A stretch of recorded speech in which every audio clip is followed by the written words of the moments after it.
ये इम्तियाज़ स्टोर है गुलशन इकबाल का।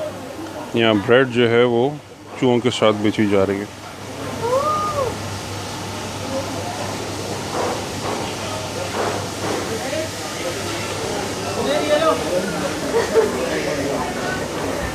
ये आप लोग बेच रहे हो यार हैं?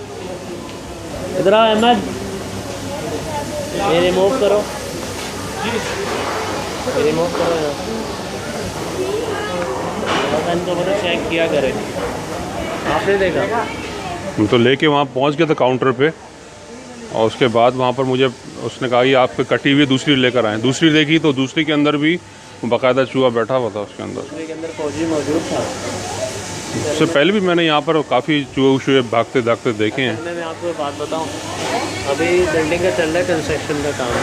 हमने रात डेली नाइट को हम दवाई भी रखते हैं, हम सैनिटेशन भी करवाते हैं, सफाई भी करवाते हैं। लेकिन हालांकि रात को यहाँ हमें वो चूहे के पिंजरे जो होते हैं छोटे से, हम वो भी रखते हैं।